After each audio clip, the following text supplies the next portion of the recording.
இன்னும் சின்ன பசங்க மாதிரி இருக்காங்க, அணில்கள்லாம் சொல்லி விமர்சனங்கள்லாம் பண்ணாங்க, வண்டியில மரத்துல இருந்து குதிக்கிறாங்க அப்படின்னு சில அரசியல் விமர்சகர்களே பேச முடிஞ்சதெல்லாம் பார்த்தோமே. கண்ணு கேட்டின தூரத்துல எல்லாம் வந்து இளைஞர் பட்டாளம் வந்து வீறு கொண்டு எழுந்திருக்கு அப்படின்னு சொன்னா அது ஒரு விளம்பரம். இதை நான் வந்து சீமானுக்கான கூட்டங்கள்ல நான் பார்த்திருக்கேன். ஓகே. அந்த இளைஞர்கள் வந்து கொஞ்சம் அறிவார்ந்த ஒரு இளைஞர்களா இருப்பாங்க. தெருமுனை கூட்டம், மேடை கூட்டம் போட்டு ஜெயிக்கிற எலெக்ஷன் கிடையாது. அடுத்த எலெக்ஷன் சோசியல் மீடியால ஜெயிக்கிற எலெக்ஷன். அதை விஜய் ரொம்ப துல்லியமாக செயல்பட்டு கொண்டிருக்கிறார். பூத் கமிட்டினா என்னன்னு தெரியாது, நாங்க அண்ணனை பார்க்க வந்திருக்கோம். அதான் அரசியல் அனுபவம்னு கூட சொல்ல முடியல, அரசியல் அறிமுகம் கூட இல்லாத இளைஞர்களா இருக்கிறாங்க. விஜய வந்து ஜாலியா ஓடுறதுக்கெல்லாம் அவங்க விட மாட்டாங்க. தயாரா இருக்கணும். தாவேகா எந்த ஒரு சூழ்நிலையும் சமாளிக்க தயாரா இருக்கணும். இந்த எலெக்ஷன் டைரக்டா சட்டமன்ற எலெக்ஷனுக்கு வருவாங்க. இது வந்து இன்னைக்கு ஆளுங்கட்சி திமுக, ஆளுங்கட்சி சும்மா வேடிக்கை பார்த்துட்டு இருப்பாங்களா? அரசியல் அகராதி திமுக. அன்பும் அறிவும் சேர்ந்தா திமுகவை எதிர்க்கிறது அப்படிங்கிறது சுலபமா இருக்குமா விஜய் அவர்களுக்கு? என்ன வார்த்தை கேட்டீங்க நீங்க சொன்னதுதான். ஐயோ நிஜமா சொல்றேன், விஜய் சீமான் இரண்டு பேரும், சீமான் அவர்கள் கட்டமைத்து கொடுத்த வழியில தான் விஜய் அவர்கள் இன்னைக்கு பயணிச்சிட்டு இருக்கிறாரு. அவர் தான் வந்து சார் விஜய் அவர்கள் தான் முன்னெடுக்கணும், நாம் தமிழரை நோக்கி போகணும் அப்படின்னு நினைக்கிறேன். இதோட இன்னொன்னு ஒண்ணு சொல்லியிருக்கிறாங்க. என்ன மேடம் ரொம்ப வருத்தம், விண்வெளி ஆராய்ச்சிக்கான ஒரு முன்னேற்பாடு அப்படின்லாம். அதுதான் என்ன எங்க போறதுன்னு எனக்கு புரியல. பாராட்டுறீங்களேன்னு சந்தோஷப்பட்டேன், அப்படியே திருப்பி போட்டீங்க. இல்ல, அதுக்கு ஒரு பட்ஜெட் ஒதுக்கி அவருடைய மருமகனே அதுக்கு வந்து என்னங்க, அதாவது உண்மையான குற்றவாளிகள்லாம் வந்து நல்லா இருக்கிறாங்க. அமைச்சர்களுக்கெல்லாம் மேல எஃப்ஐஆரே போடல. ஆனா காவல்துறை வந்து மிக வேகமாக பாட்டி, கிளி ஜோசியக்காரன், கஸ்தூரி, சவுகு சங்கர் ரீல்ஸ் சமீபத்துல பஸ் ஸ்டாண்ட்ல ரீல்ஸ் போட்டாங்க.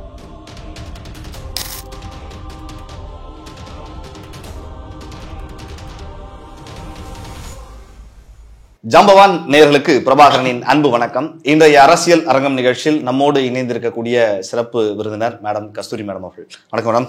வணக்கம். நேரடியாக தமிழக அரசியல் கள சூழல்ல பல விஷயங்கள் போய்கொண்டிருக்கிறது. அதுல ஒரு விஷயம், திரு விஜய் அவர்களுடைய தாவேகாவினுடைய பூத் கமிட்டி மீட்டிங் எல்லாம் சமீப நாட்களுக்கு முன்னாடி நடந்த அந்த கூட்டம், அந்த கிரௌடு, அதெல்லாம் பார்த்துட்டு சில விமர்சனங்கள் இன்னும் சின்ன பசங்க மாதிரி இருக்காங்க, அணில்கள்லாம் சொல்லி விமர்சனங்கள்லாம் பண்ணாங்க, வண்டியில மரத்துல இருந்து குதிக்கிறாங்க அப்படின்னு சில அரசியல் விமர்சகர்களே பேச முடிஞ்சதெல்லாம் பார்த்தோம் மேம். ஸோ விஜய் அவர்கள் போகக்கூடிய பாதை அப்படிங்கிறதும் அவரை ஃபாலோ பண்ற இவங்க அப்படிங்கிறதும் ஒரு கட்டத்துக்கு அவருடைய இலக்கை கொண்டு போய் சேர்ப்பாங்களா? சேருமா? அது கரை சேருமா தாவேகா? இல்ல, அது நீங்க கேட்டுட்டீங்க கேள்வி. நான் இதுக்கு என்ன பதில் சொல்றேன். இப்ப மரத்துல இருந்து குதிக்கிறாங்க அப்படிங்கிறது உங்களுக்கு அந்த அரசியல் விமர்சகர்களுக்கு அது வந்து ஒரு வினோதமா இருக்கலாம். பட் அந்த அளவுக்கு வெறித்தனமான ஒரு ஃபாலோவர்ஸ் இருக்கிறாங்க பாருங்க, அதெல்லாம் ஓட்டா கன்வெர்ட் ஆகும்.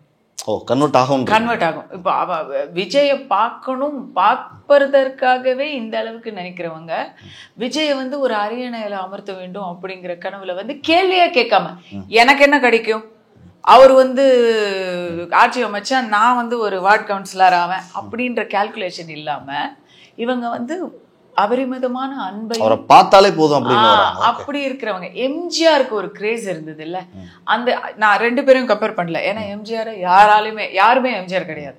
பட் எம்ஜிஆருக்கு ஒரு கிரேஸ், அவரை பார்க்கறதுக்காகவே தாய்மார்கள் வருவாங்க. அது போல விஜய பார்க்கறதுக்கு, தளபதி விஜய பார்க்க இளைஞர்கள் வராங்க. அவங்களுக்கெல்லாம் ஓட்டு இருக்கு, அந்த ஓட்டு விஜய்க்கு தான் போகும். இன்னொன்னு, அப்படி ஒரு அபரிமிதமான உற்சாக வரவேற்பு ஒரு இளைஞர் பட்டாளத்துக்கிட்டே இருந்து வரும்போது அதை பார்க்கக்கூடியவர்கள் இப்ப வேணா அதை பார்த்து ஐயே என்ன இப்படி பண்றாங்கன்னு நினைக்கலாம். பட் அதையே பார்த்துக்கிட்டு இருந்தாங்கன்னா இன்னும் ஒரு வருஷத்துக்கு விஜய்க்கு ஒரு பெரிய ஃபாலோயிங் இருக்குப்பான்னு நினைச்சு அவங்களுமே விஜய் பக்கம் வரக்கூடிய ஒரு இலவச விளம்பரம் அது. ஓகே. கண்ணு கேட்டின தூரத்துல எல்லாம் வந்து இளைஞர் பட்டாளம் வந்து வீறு கொண்டு எழுந்திருக்கு அப்படின்னு சொன்னா அது ஒரு விளம்பரம். இதை நான் வந்து சீமானுக்கான கூட்டங்கள்ல நான் பார்த்திருக்கேன். ஓகே. அங்க வந்து கொஞ்சம் அரசியல் அவேர்னஸோட இருப்பாங்க, பிரச்சனைகளை புரிந்து கொண்டு ஒரு ஆக்டிவிஸ்டா இருப்பாங்க, கொள்கை சித்தாந்த ரீதியா. அங்க அந்த இளைஞர்கள் வந்து கொஞ்சம் அறிவார்ந்த ஒரு இளைஞர்களா இருப்பாங்க. இங்க வந்து அன்பான இளைஞர்களா இருக்கிறாங்க. அந்த வித்தியாசம் இருக்கு. பட் அந்த வேகத்தை நான் இது டிஎம்கேல அண்ணாவுடைய காலத்துல அப்படி இருந்தாங்களாம். ஓகே. எல்லாருமே படித்த இளைஞர்கள், பட்டதாரி இளைஞர்கள், மாணவர்கள். அப்படிப்பட்ட ஒரு வேகம் அப்போ இருந்துதான். எங்க பெரியவர்கள் சொல்லி நான் கேள்விப்பட்டிருக்கிறேன். அந்த மாதிரி ஒரு இது வந்து நான் பாசிட்டிவா பாக்குறேன். இந்த கந்திரி கூட்டமெல்லாம் என்ன பண்ண போகுது அப்படின்னு சொல்றவங்க எல்லாம் வந்து இன்றைய உலகத்தின் போக்கை புரிந்து கொள்ளாதவர்களாக இருக்கிறாங்க. அப்படிதான் நம்ம சொல்ல முடியும். ஏன்னா போஸ்டர் அடிச்சு பேனர் வச்சு தெருமுனை கூட்டம், மேடை கூட்டம் போட்டு ஜெயிக்கிற எலெக்ஷன் கிடையாது. அடுத்த எலெக்ஷன் சோசியல் மீடியால ஜெயிக்கிற எலெக்ஷன். அதை விஜய் ரொம்ப துல்லியமாக செயல்பட்டு கொண்டு இருக்கிறார். ஆனா கரை சேருவாரான்னு கேட்டீங்களே, இது போதாது. விஜய் அவர்களுக்கு இருக்கக்கூடிய சினிமா பிரபலமும் சினிமா அன்பும் அவருடைய நடவடிக்கைகள்ல கொஞ்ச நாளுக்கு தான். அதுக்கப்புறம் அவர் என்ன செய்யறாரு, என்ன கொண்டு வர்றாரு, எவ்வளவு செலவு பண்றாரு, ஜாதி ஓட்டுக்களை எப்படி வந்து ஹேண்டில் பண்றாரு, தாய்மார்களை எப்படி கவர்றாரு, இப்படி ஏற்கனவே மற்ற கட்சிகள்ல வந்து எஸ்டாப்ளிஷா பரம்பரையா நான் சூரியனுக்கு தாங்க குத்துவேன், நான் வந்து மாங்காவுக்கு குத்துவேன், இலைக்கு குத்துவேன் அப்படின்னு சொல்றவங்களை வந்து எப்படி இவர் வந்து மாற்ற போறாரு, இதுக்கெல்லாம் இன்னும் பதிலே வரல. அதுதான் எனக்கு பிரச்சனையா இருக்கு. ஏன்னா அவர் பூத் கமிட்டி மீட்டிங், அவர் கட்டமைப்பெல்லாம் சரி பண்றாரு. அந்த பூத் கமிட்டி மீட்டிங்ல ஒரு முக்கியமான ஒரு அங்கம் என்னன்னா, வாக்காளர்களை நீங்க எப்படி வந்து ரவுண்ட் அப் பண்றீங்க, எப்படி அவங்கள வந்து நீங்க இது பூத் லெவல்ல எப்படி வொர்க் பண்ணி நீங்க கொண்டு வர போறீங்க வாக்குகளை அப்படின்னு. அந்த கேள்விக்கு வந்து எனக்கு பதில் எனக்கு தெரியல. ஒருவேளை நான் சரியா கவனிக்கலையா என்னன்னு தெரியல. இல்ல அவங்களுக்கே தெரியல. சில பைட்ஸ் எல்லாம் நம்ம பார்க்க முடிஞ்சது. பூத் கமிட்டினா என்னன்னு தெரியாது, நாங்க அண்ணனை பார்க்க வந்திருக்கோம். அதான் அரசியல் அனுபவம்னு கூட சொல்ல முடியல, அரசியல் அறிமுகம் கூட இல்லாத இளைஞர்களா இருக்கிறாங்க. பிளஸ் கேர்ள்ஸே இல்ல. நீங்க பாத்தீங்கன்னா 100% மேல். அது எந்த கட்சியிலும், அது அதிமுக, திமுக, பாஜக, நாம் தமிழர் கட்சி, விசிக, எல்லாத்துலயுமே வந்து பெண்கள் அணி எல்லாம் இருக்கும். இங்க ஒரு பெண்கள் வந்து நிறைய பேர் வந்து பெண்கள் விலகிற நியூஸ் தான் நம்ம பார்த்துட்டு இருக்கோம். அங்க வந்து பெண்களுக்கு வந்து சரியான ஒரு இடம் இன்னும் அமையல. வெளிப்படையாவே அவங்க வைஷ்ணவிங்கிறவங்க பேசியிருந்தாங்க, எங்களுக்கு வந்து ஒரு உரிய மரியாதை இல்லை, பெண்கள்லாம் ஏன் வரீங்க அப்படின்னு சொல்லி. பெண்களுக்கான ஒரு சரியான இடம் அதை வந்து முதல்ல அந்த கட்டமைப்புல வைக்கணும். ஒரு கட்சி வளரணும்னா வெறும் இளைஞர்களை மட்டும் வச்சுக்கிட்டு பெரியவங்க, இப்போ இவங்கெல்லாம் வந்து தங்களுடைய பெற்றோர் காசை எடுத்துக்கிட்டு வந்து விஜய பார்க்க வர்றவங்க, சரிங்களா, தானா சம்பாரிச்சு அரசியலுக்கு வந்து ஓட்டு போடுறவங்களுடைய மனநிலை வேறையா இருக்கும். ஸோ அது எல்லாமே இந்த கேள்விகளுக்கெல்லாம் இந்த விக்ரவாண்டியில் அவர் இடைத்தேர்தலில் நின்று இருந்தா இதுக்கெல்லாம் ஒரு கேள்விக்கு பதில் கிடைச்சிருக்கும். அவர் கோட்டை விட்டார். இப்போ வந்து அடுத்த தேர்தலில் நான் இன்னொன்று சொல்றேன், அப்படியெல்லாம் இவர் வந்து ரன்னிங் ரேஸ் குதிரை பந்தயத்தில் இந்த குதிரையை வந்து ஓட விட்டுட்டு மற்ற குதிரையெல்லாம் வந்து வாடிக்கையெல்லாம் பார்த்துட்டு இருக்க மாட்டாங்க. திமுக என்ற ஆக பெரும் ஒரு சக்தி எம்ஜிஆர் ஜெயலலிதா பீரியடில் 11 வருஷம் பவருக்கே வராம ஓடு மீனோட ஒரு மீன் வரும் அளவும் வாடி நின்ற கொக்கு அவங்க வந்து இன்னைக்கு வந்து அவங்க ஆட்சியில இருக்காங்க. அவங்களுக்கு அரசியல் அகராதி திமுக. இங்க இருக்கக்கூடிய தமிழ்நாட்டில் இருக்கக்கூடிய எல்லா கட்சிகள்லையுமே மிக கட்டமைப்பு கட்டமைப்பு ஒழுக்கம். மற்றபடிக்கு திமுகவையும் ஒழுக்கத்தையும் நான் ஒரே ஆமா அந்த ஒழுக்கத்தை சொல்லல, அரசியல் கட்டமைப்பு கட்டுப்பாடு அவங்க கிட்ட இருக்கிற மாதிரி வேற யாருக்கிட்டயும் கிடையாது. அதே போல அரசியல் அவங்களுக்கு வந்து எல்லா வழிகளும் தெரியும். அவங்க ஆடுற மாட்டை ஆடுவாங்க, பாடுற மாட்டை பாடி கறப்பாங்க, அடிக்கிற மாட்டை அடிப்பாங்க. அவங்க எதுக்குமே வந்து தயங்க மாட்டாங்க. விஜய வந்து ஜாலியா ஓடுறதுக்கெல்லாம் அவங்க விட மாட்டாங்க.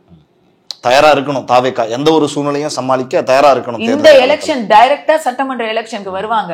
இது வந்து இன்னைக்கு ஆளுங்கட்சி திமுக, ஆளுங்கட்சி சும்மா வேடிக்கை பார்த்துட்டு இருப்பாங்களா? நீ வாப்பா வாங்க வெத்தல் பாக்கு வச்சு கூழ் போடுவாங்களா?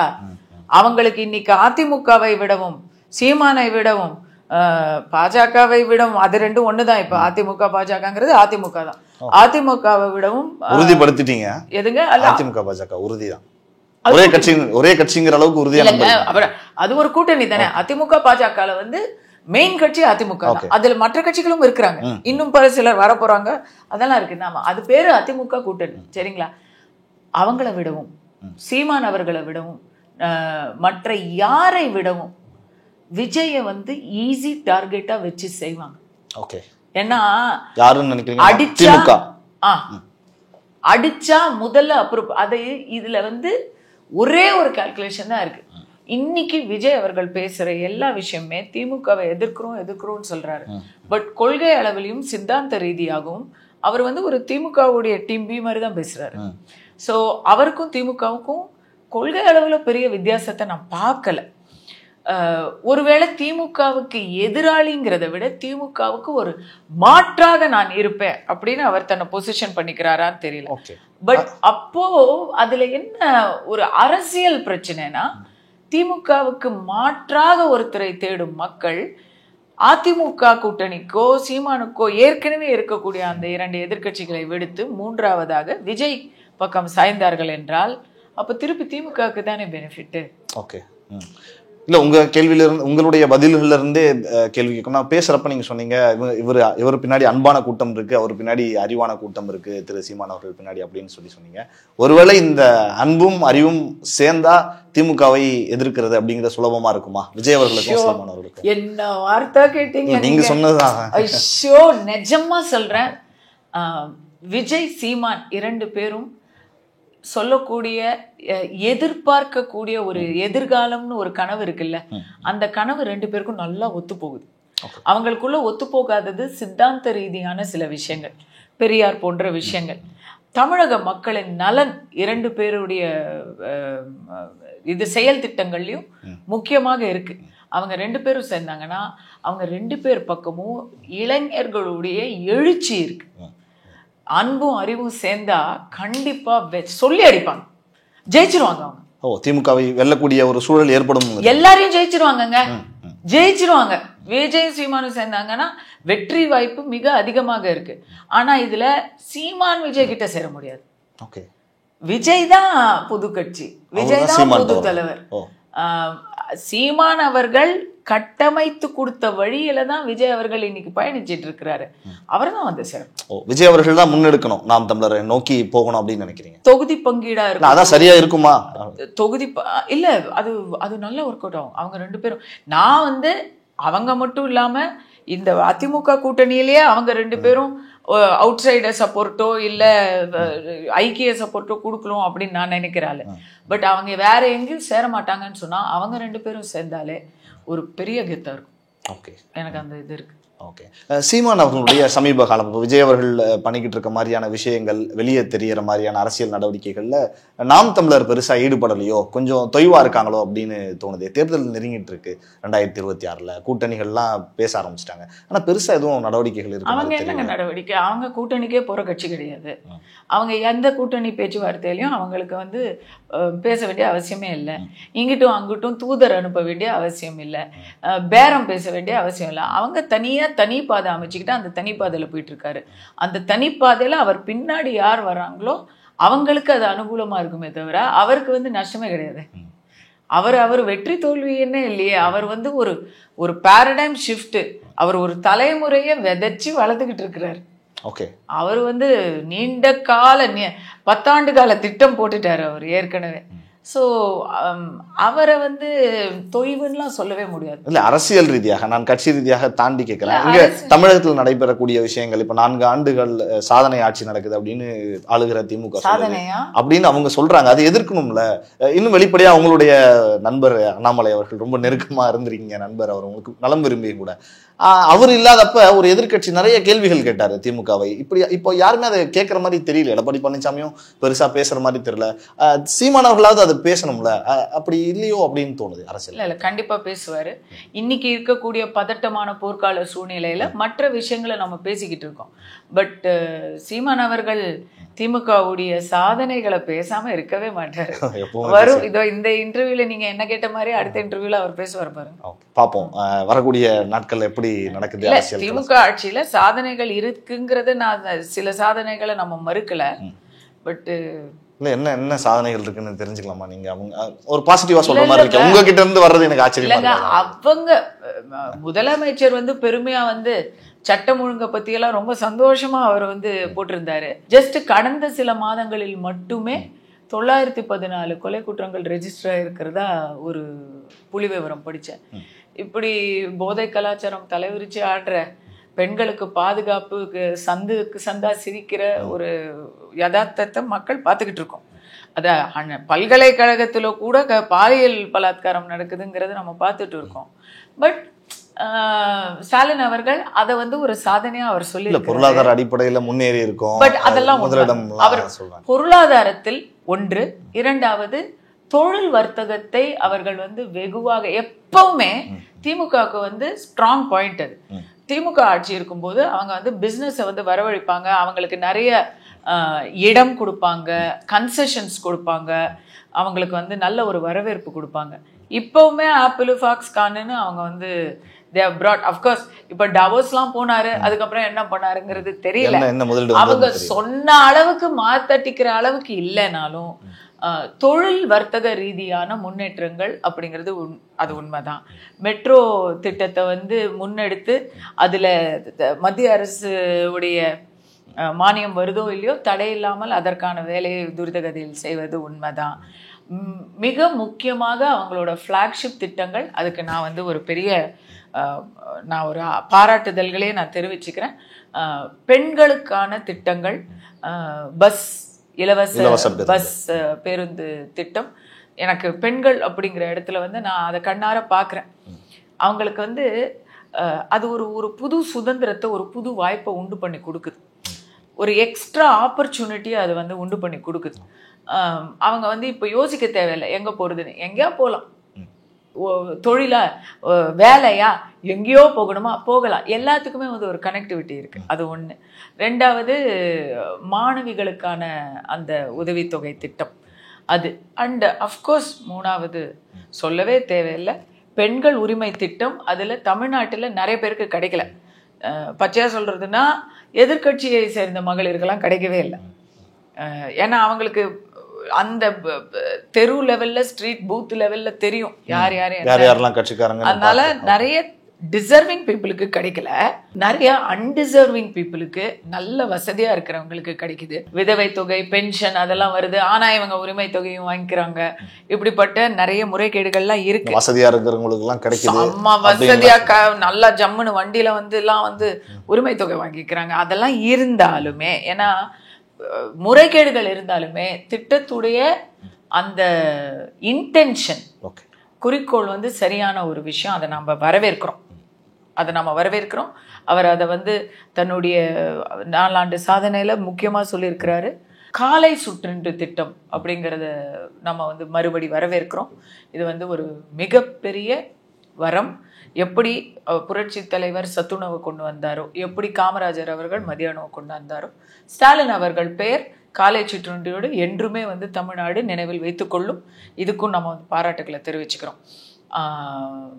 அதுக்கு மேலே கல்வி விகிதாச்சாரம், ட்ராப் அவுட் ரேட் கம்மியாக இருக்குது. கல்வி விகிதாச்சாரம் நிறைய இடங்கள்ல வந்து மருத்துவத்தையும் கல்வி சாலைகளையும் விரிவுபடுத்தியிருக்கிறாங்க அப்படிங்கிறது. டெத் ரேஷியோ கூட கம்மியா இருக்கு. அதை வந்து அவங்க சொல்லியிருக்கிறாங்க. இதையும் நம்ம பாராட்டுறோம். இது வந்து அவங்களால மட்டும்தானா அப்படின்னு எனக்கு தெரியாது. ஏன்னா இது ஒருத்தங்களுக்கு ஒரு அதிர்ஷ்டமும் வேணும். ஹெல்த் செக்டார்லாம் வந்து இவங்களுடைய நடவடிக்கை எந்த அளவுக்கு அப்படிங்கிறது வந்து ஒரு பக்கம் இருக்க, ஒரு அதிர்ஷ்டமும் வேணும். ஏன்னா இதுக்கு முன்னாடி இருந்த கவர்மெண்ட்டுக்கு கரோனா, ஸோ நேச்சுரலி ஒரு ஜம்ப் இருக்கும் இப்போ, இல்லைங்களா? அதை கம்பேர் பண்ணா இப்போ ஜம்ப் தானே இருக்கும். அப்போ அவங்க விழுந்து மடிஞ்சுக்கிட்டு இருந்தாங்க இல்லையா?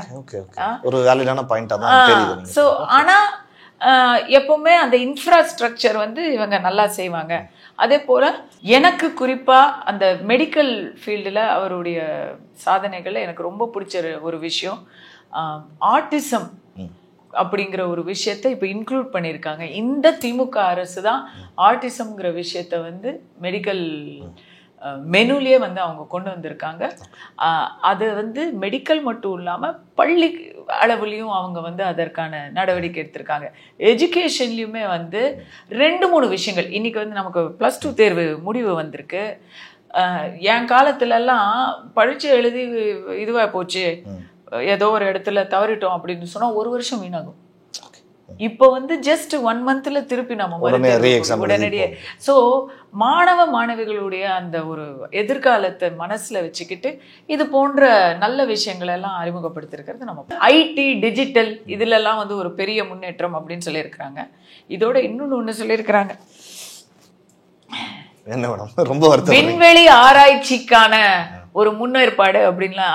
அதுதான் என்ன எங்க போறதுன்னு எனக்கு புரியல. நேஷனோட அதாவது இப்ப வந்து நம்ம வந்து போட்டி போடுறாங்க. ஆமா, நம்ம வந்து இந்தியா மாதிரி இப்போ ஏன்னா மாநில சுயாட்சி நாயகர் அப்படின்னு அவர் வந்து இப்போ அவருக்கு பட்டம் வேற கொடுத்துருக்காங்க இல்லையா.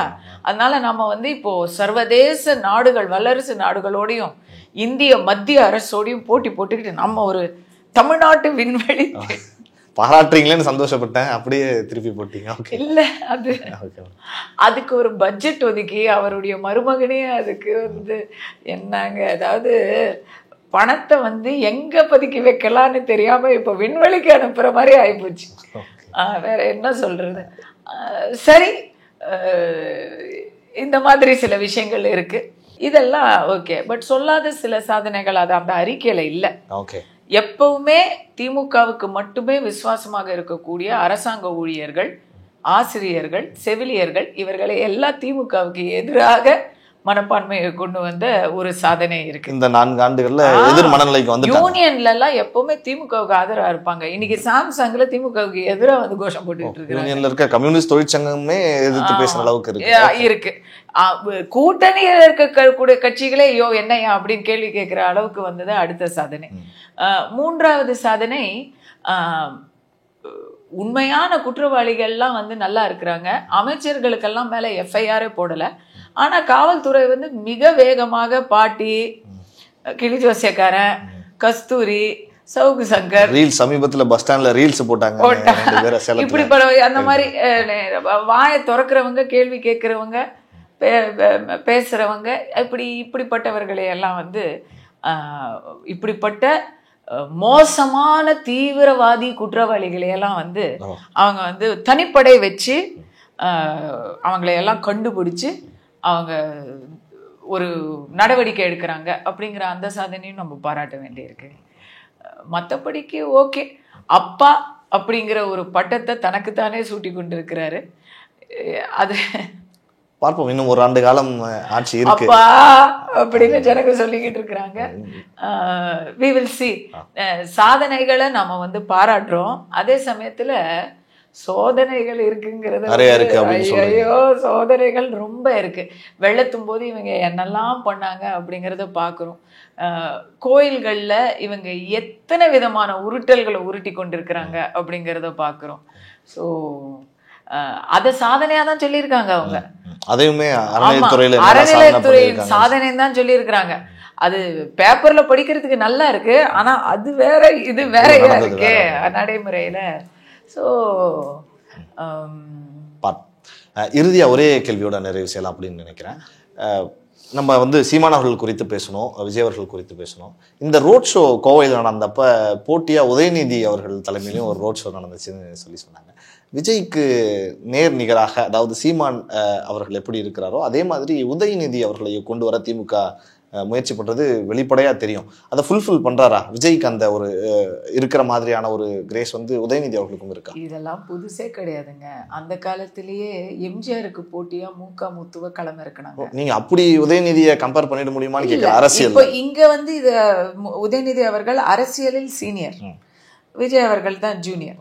பட் 2 பேருக்கும் வந்து நம்ம கம்பேர் பண்ண முடியாது. ஏன்னா உதயநிதி அவர்கள் சேப்பாக்கத்தில் எப்போ நின்றாலும் அவர் ஜெயிப்பார். இப்போ திருப்பி அடுத்த சட்டமன்ற தேர்தலில் கூட சேப்பாக்கத்தில் அவர் ஜெயிப்பார். அவர் மேலே தனிப்பட்ட முறையில் யாருக்கும் எந்த ஒரு வெறுப்போ காழ்ப்புணர்ச்சியோ கம்ப்ளைண்ட்டோ இல்லை மக்களுக்கு. திமுக மேலே ஒட்டுமொத்தமான ஒரு பய உணர்வு தான் மக்களுக்கு இருக்கே தவிர, உதயநிதி செஞ்சதுல மிகப்பெரிய பிரச்சனைனா நம்ம சனாதனத்தை வேறு இருப்போம் அப்படின்னு ஒட்டுமொத்த இந்து மக்களுடைய வைத்தறிச்சலை வாங்கி கட்டிக்கிட்டதை மட்டும்தான் சொல்ல முடியுமே தவிர, மற்றபடிக்கு அவர் எல்லாமே நல்லா தான் பண்ணியிருக்காரு. ரேஸ்காரெல்லாம் விட்டு அவர் வந்து ஓரளவுக்கு சூப்பரா அவருக்கு பிடிச்சவர்களையும் அவர் வந்து மகிழ்ச்சியாக பண்ணிட்டாரு இல்லையா. ஓட்டர் பேஸ சொல்றேன். அதனால அவர் நல்லா தான் பண்ணிட்டு இருக்காரு. போட்டியா விஜய்க்கு ஈக்குவலா நீங்க உதயநிதி வச்சு பாக்குறீங்களா? நான் கேட்கிறேன். விஜய் வெர்சஸ் உதய் ஒரே தொகுதியில அவங்க நின்னாங்கன்னா தான் அந்த போட்டியே வரும். அப்படி அவங்க நிக்க வாய்ப்பே இல்லை. ஸோ உதய்க்கு எதிராக தாவேகா கட்சியிலேருந்து எந்த ஒரு கேண்டிடேட் வந்தாலும் போட்டி போட முடியுமே தவிர தோக்கடிக்க முடியும்னு நான் நினைக்கிறேன். ஓகே, அந்த கட்டமைப்பும் அப்படிதான் இருக்கு அப்படிங்கிறது உறுதியாக தெரியுது. ஓகே, உங்களுக்கு நிறைய வேலைகள் இருக்கும். அதற்கிடையில் எங்களுடைய அரங்கிற்கு நிறைய தகவல்களை சமகால தமிழக அரசியல் சூழல் குறித்து பகிர்ந்து கொண்டிருக்கிறது. உங்களுக்கு ஜாம்பவான் நேயர்கள் சார்பாகவும் இந்த பிரபாகரன் சார்பாகவும் மனமார்ந்த ஜாம்பவானுடன் பேசுவது எப்பவுமே மகிழ்ச்சி. நன்றி மேடம்.